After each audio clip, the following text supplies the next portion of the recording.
Saya Maijen TNI Anumerta Sutoyo Siswomi Harjo. Saya salah satu korban G30 SPKI dalam keadaan hidup saat saya dibawa ke daerah Lubang Buaya. Di sanalah saya mengalami penyiksaan hebat, dipukul, dipopor, dan setelah itu mereka menembaki bagian tubuh saya. Setelah itu mereka membuang jasad saya ke lubang sumur itu. Mereka itu memaksakan kehendak mereka dengan memfitnah kami dengan adanya Dewan Jenderal yang akan memberontak kepada pemerintah. Kami ini prajurit TNI sudah disumpah untuk setia kepada negara, maka tak perlu diragukan lagi kesetiaan kami kepada pemerintah dan NKRI. Komunis-komunis itulah pemberontak yang sebenarnya.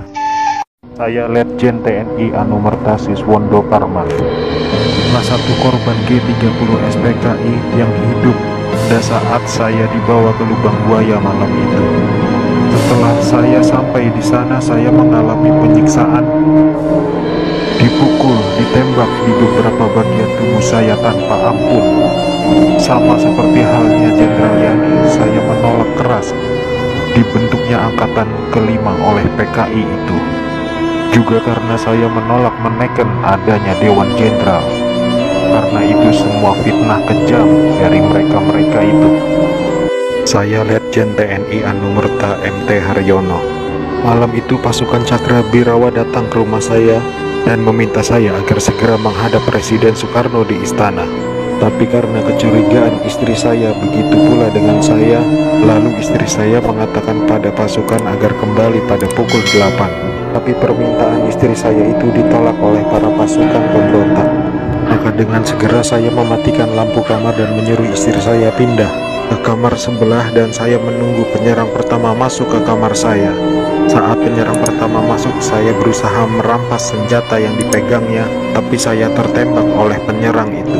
Lalu jasad saya diseretnya keluar melalui pekarangan rumah dan dimasukkan dalam truk yang sudah menunggu di luar rumah untuk dibawa ke Lubang Buaya dan dimasukkan ke sumur maut itu bersama rekan-rekan saya. Tanggal 1 Oktober 1965 saya baru kembali ke markas Korem 072 untuk melaporkan hasil penugasan itu kepada atasan saya Pak Katamso. Tapi ternyata beliau tidak ada di ruang kerjanya. Lalu saya mencarinya ke rumah dinas beliau.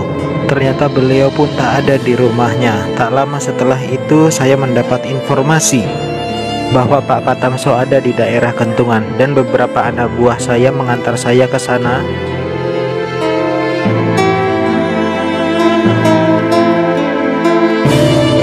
Dan di sana juga saya dihabisi oleh para pasukan yang ternyata sudah dipengaruhi PKI.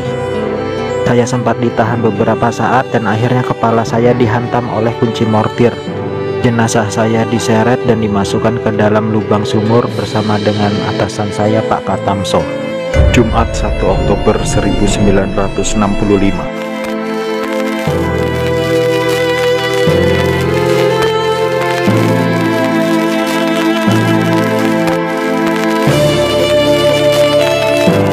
Dewan Revolusi adalah orang-orang sipil dan militer yang tergabung dalam operasi G30S yang saya klaim telah menyelamatkan negara Indonesia dari rencana kudeta yang akan dilakukan oleh Dewan Jenderal.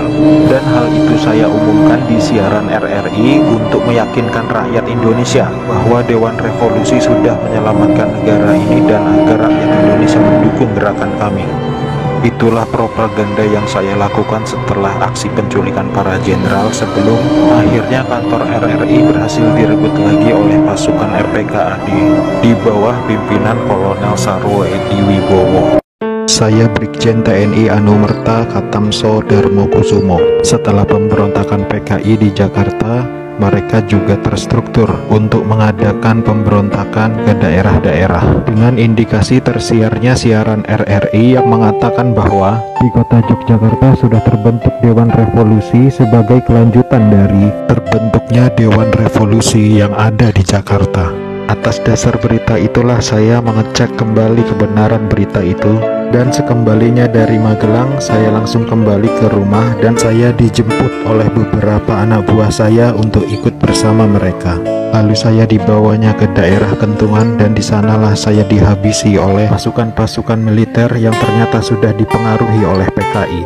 Saya menjadi target operasi mereka dikarenakan saya seorang militer yang anti PKI dan pernah memberikan pembinaan kepada mahasiswa-mahasiswa akan bahayanya PKI. Saya agen polisi Sukitman. Sayalah penemu lokasi sumur maut lubang buaya sekaligus memberi petunjuk kepada pasukan gabungan TNI saat mencari jenazah pahlawan revolusi itu. Karena pada saat malam penculikan itu saya juga dibawa ke lubang buaya oleh gerombolan pasukan penculik dan sempat ditahan di sana. Tapi saya dibiarkan hidup oleh pasukan pemberontak karena mungkin melihat pangkat saya yang masih rendah dan bukan ancaman untuk mereka. Setelah beberapa lama pasukan gerombolan itu mendiami sekitaran lubang buaya, pasukan pemerintah datang mengepung basis mereka di situ. Dan saya ditemukan oleh salah seorang prajurit TNI ketika saya sedang tertidur pulas di bawah kolong truk karena kepala saya terasa pusing sekali. Akhirnya saya dibawa oleh pasukan TNI dan menjalani beberapa interogasi dengan pihak TNI. Berkat kerjasama yang baik antara pihak TNI dan saya, akhirnya lokasi sumur maut itu ditemukan atas petunjuk dari saya. Saya Maijen TNI Anumerta R. Suprapto. Awal masa pendudukan Jepang saya pernah dipenjarakan oleh tentara Dai Nippon ketika saya masih menjadi siswa akademi militer di Bandung. Setelah proklamasi, saya ikut berjuang melawan tentara Dai Nippon. Dalam operasi itulah saya berkali-kali selamat dari kepungan tentara Dai Nippon. Tapi ketika terjadi pemberontakan G30 SPKI itu, saya justru gugur di tangan bangsa saya sendiri karena fitnah keji yang dilancarkan komunis itu. Tapi biarlah itu menjadi penutup rangkaian perjuangan saya demi tegaknya NKRI dan ideologi Pancasila. Lanjutkan perjuangan kami dan jangan beri kesempatan untuk komunis berkembang kembali di negara tercinta ini. Saya Aibda Anumerta Karel Satsuit Tubun. Saya satu-satunya pahlawan revolusi dari kepolisian. Pada malam penculikan itu saya sedang berjaga di rumah Bapak Johannes Laimena. Pasukan penculik itu mengira bahwa rumah Bapak Johannes Laimena adalah rumah Bapak Jenderal Nasution. Dan saat itu saya sedang bertugas jaga di rumah Bapak Johannes Laimena. Dengan brutalnya para pasukan itu langsung merangsek masuk ke rumah Bapak Johannes. Saya yang mendengar keributan itu segera mengambil senjata saya, dan pasukan penculik itu tanpa ampun langsung menembaki tubuh saya. Harapan saya agar generasi penerus bangsa tetap memegang teguh ideologi Pancasila demi NKRI. Saya Kapten Anumerta Pierre Andries Tendean. Saat operasi Dwi Kora, saya mendapat tugas sebagai intel. Setelah operasi itu selesai, saya dipanggil untuk bertugas sebagai ajudan Jenderal Nasution. Saat terjadi pemberontakan G30 SPKI itu, dan saat pasukan penculik mengepung kamar saya, dan mereka bertanya pada saya, "Di mana Nasution?" Dan saya menjawab, "Saya ajudan Nasution." Saya tetap dibawa ke lubang buaya karena yang terdengar oleh mereka, saya menjawab, "Saya Nasution," maka dari itu saya dibawa. Tapi saya ikhlas karena saya memang rela berkorban untuk negara. Saya Maijen TNI Anumerta DI Panjaitan. Saya menjadi target operasi G30 SPKI karena keberhasilan saya dalam menggagalkan penyelundupan senjata dari RRC untuk PKI guna mempersenjatai buruh dan tani. Pada malam penculikan itu saya gugur ketika saya sedang memanjatkan doa. Pasukan laknat itu menembaki tubuh saya beberapa kali, dan tubuh saya dibawanya ke lubang buaya untuk dimasukkan ke sumur maut itu. Tapi saya rela berkorban untuk negara dan membela ideologi Pancasila. Salam cinta saya untuk negara tercinta ini, dan untuk anak istriku serta keturunanku, semoga Tuhan selalu memberkati. Ade mau cerita waktu malam penculikan itu.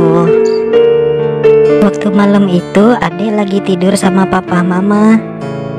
Terus tiba-tiba mama nutup pintu kamar karena ada tentara yang mau masuk. Terus tiba-tiba Dede udah digendong sama bibi. Dan Dede lihat mama nganterin papa ke arah belakang. Saat itu juga Ade ngedengar suara tembakan kenceng banget. Dan ternyata Ade kena tembakan dari senjata tentara itu. Ade waktu itu sempat bilang, "Ade salah apa, Pak?" Setelah kejadian itu, Ade sempat dirawat 5 hari di rumah sakit. Nyawa Ade diambil sama tentara-tentara yang datang ke rumah papa itu. Ade cuma berharap kejadian itu tidak terulang lagi.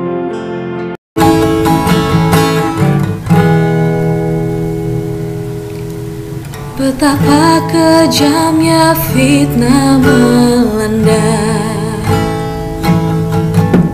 tiada yang luput dari aniaya. Luka-luka menganga, darah yang sia-sia. Angkara murka telah merajalela. 30 September 65, 7 pahlawan gugur di persada.